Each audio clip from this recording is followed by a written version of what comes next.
Good morning students, welcome to the English class. I am Dr. Tripti Gupta from Shivjyoti Education Group Kota. Today we are going to take up a revision session of your footprints book. Okay. So students, let us start with chapter number 1, a triumph of surgery. This has been written by James Herriot. Okay. The subject of this story, that is the protagonist, is a pet dog which is spoiled by its owner.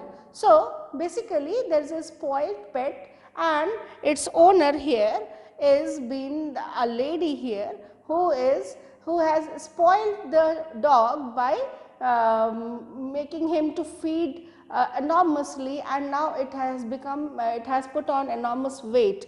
Okay. So, the owner, she has indulges her dog so much with food and other comforts that the dog has become overweight and cannot even walk properly. Now, so what exactly the situation of the dog has, that it has stopped moving, now it has stopped eating also, and because of overweight it is suffering from lots of disorders in its various movements of its body. Now, to overcome this situation, she has gone to our protagonist here, the veterinary doctor. Okay. Now, finally, the dog has been taken to a veterinary doctor who treats the dog without using a single medicine. Now, the doctor here, he identifies that what is the situation of this dog, and he understands that just because of the overweight, this dog is been suffering from all these disorders. Now, the dog Tricky here, he is being given a complete medication even without using a single medicine, but for that reason he was required to be there with the veterinary doctor, and it has to be admitted for 15 days. Okay. Because this was not possible for the veterinary doctor to take up that treatment in presence of its owner. Okay. So, the dog is left with all other dogs so that it can play and get the much needed physical exercise. So, basically what the doctor planned is, he just told the owner here that she has to, Madam Pumphrey, she has to just go back and she has to leave the dog here under the care and supervision of the veterinary doctor. And what he told, that he needs to take up a surgery so that he can be treated. Okay. Now, with this course of treatment, he is required to be there in the clinic for 15 days. Okay. Now, with this Mrs. Pumphrey, she left the dog Tricky in his clinic. Okay.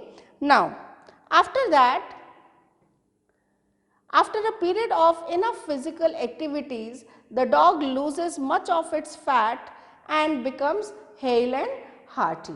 So, finally, he was being given a restricted diet and he was being allowed to take up lots of physical exercise along with the other dogs who were there in the clinic. And with the passage of time, for few more days, when he just took up that regime of losing fat, finally the dog was being fine after losing its weight, and he was being now an active dog with lots of indulged in lots of playful activities, and finally he was being as active and as playful and completely healed, and he has now come out of that consequences of that overweight situation. Okay.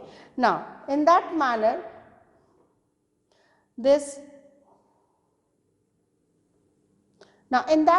finally the doctor was being able to treat Tricky, and the owner of Tricky, Mrs. Pumphrey, she was being also very delighted to find her dog back to be active and healthy, and she thanks Mr. Herriot, and he the dog was being taken back by Mrs. Pomfrey. So, this was our first story, that is the triumph of surgery. Now, students, let us move to our next chapter for the revision, that is the chapter number 5, footprints without feet.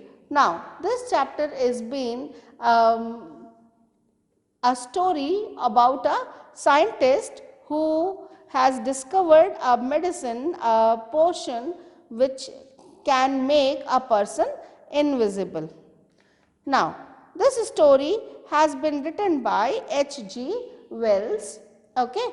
Now what this scientist, he was a bit short tempered and a crazy kind of person, and what he did, he just swallowed that medicine, that what he discovered, and the scientist, he turns to become invisible. Now he started making lots of mischiefs, and he was being jealous, he was being envious of, and wanted to take revenge from his landlord. So he just put his house on fire and left the house. Now when since it was a very chilly time, it was very cold at that time, so it was very difficult for him to move without clothes, because now he was invisible. So he just put off all his clothes, and now since he was been roaming around on the streets of London, and he was been without clothes in that chilly winter, now he could not survive like that. So what he did, he just went to a supermarket and he steals clothes from a supermarket. Then he steals lot of cash also. He he just took shelter in that supermarket. He had food also, he stole that food, and he had drinks over there. He took clothes also from there, and finally in the morning he just played lot of mess, he created lot of mess, and he just went away from there. Okay. Now this was a problematic aspect for him, how to manage the things in such a crowded place. So he decided to leave London, and that is why, to avoid getting notices, the scientist moves from London to a small village. Now here, when he comes to this small village, he just went to a local inn in that village, and in that local village he stayed over there. He hired a room, and there he stayed over for like he promised that he will be paying the amount, and the moment he was been out of cash while he was been staying over there, he promised the lady who was been running that inn that he will just pay the money as he is expecting a check. But the very next day, what he did, he went to the clergyman's house and he stole money over there. Okay, see here, when he is out of money, he steals from a clergyman's house, and the local police and the couple who was running that inn, they were being suspicious of the various activities of this person, and they, out of suspicion, when the local police was being called, and the people, they also helped police, and out of suspicion they were inquiring to the scientist here. Okay. Now this scientist, he escapes the police because he was been invisible. So the sergeant who came to who was there, the sergeant who came to capture the scientist was unable to catch him because he was been invisible, and he threw all of his clothes, and all of a sudden he disappeared and he escaped from that village. So in this manner, finally there were hardly the people were not being able to catch this crazy scientist. Now, so this was the story of our footprints without feet. Now students, let us move to our next set of revision of the chapter, the necklace. Now,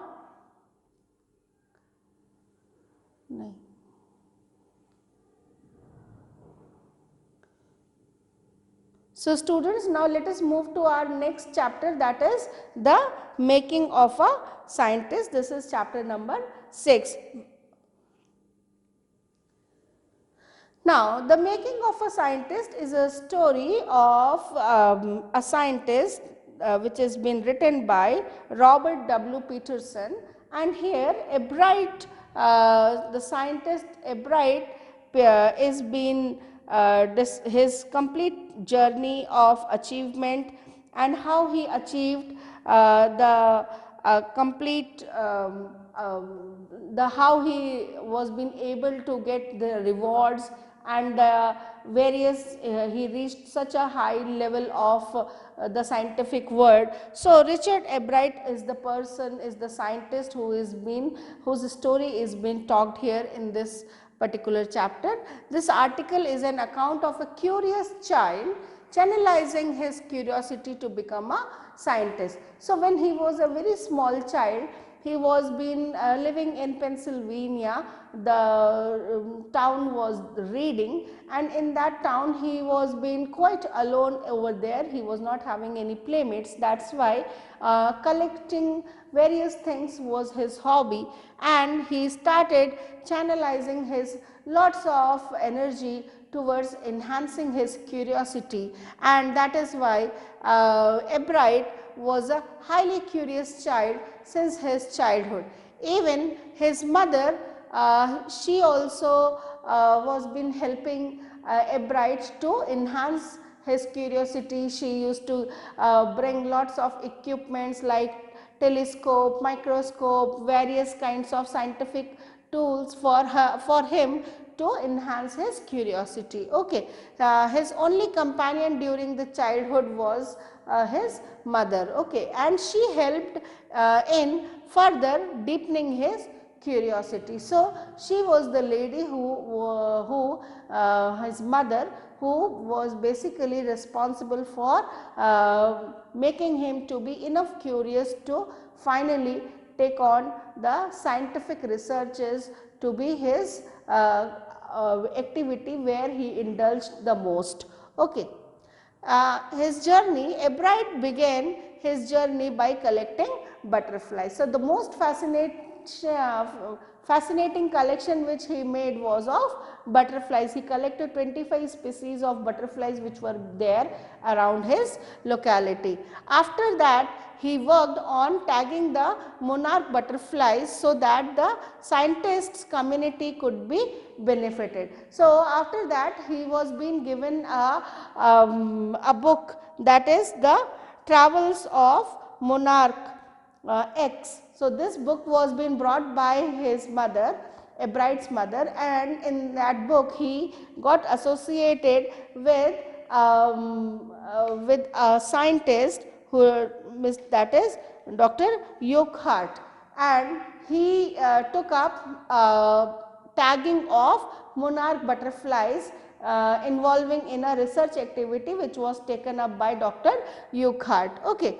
Now later on, he did research on the utility of gold spots on pupa of monarch butterfly. So as he found, as he was moving towards the higher grades, when he was in grade 7, he took up he participated in a science fair where he lost, he did not win over there. So for the next year, he took up another he took some of the suggestions from Dr. Urquhart and worked on that, and he came up with a project for science fair. Now in that project he was been working on identifying the utility, the purpose of these gold spots which was present on the pupa. There were 12 tiny gold spots, okay, of the monarch butterfly. So he kept on researching that, and finally during that research it led to a discovery of a insect hormone which was responsible for the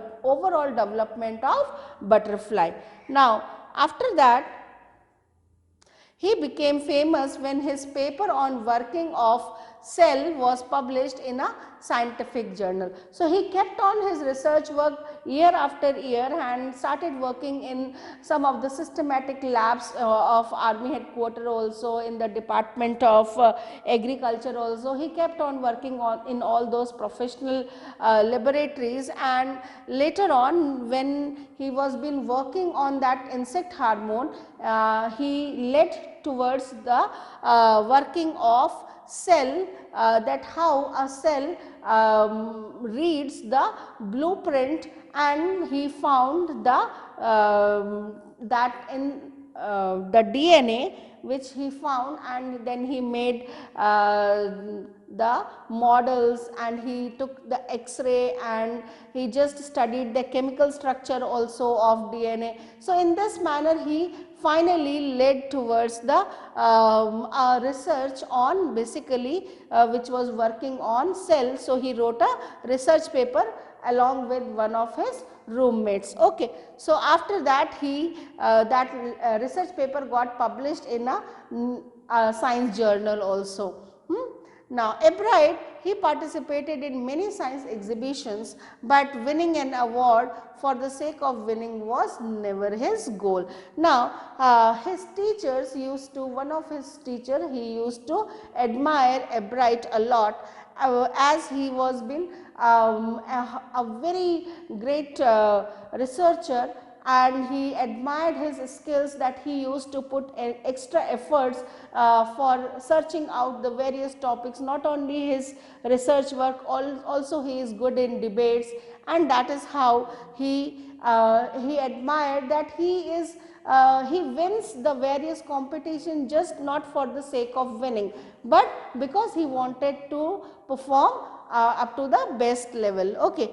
Now with this, finally he participated in those exhibitions because he wanted to do the task as best as that could be done. With that, finally Ebright was been one of the renowned scientists of this scientific world. Now the author has finally described that the curiosity, the intelligent brain, and finally the determination to search out, to work on the scientific researches will lead to making of a scientist. So this is how finally this chapter is being described by Robert W. Peterson. So students, this was the chapter in a gist for you. So students, we will take a revision session of rest of the 3 chapters of footprint in our next video. Oh, thank you students.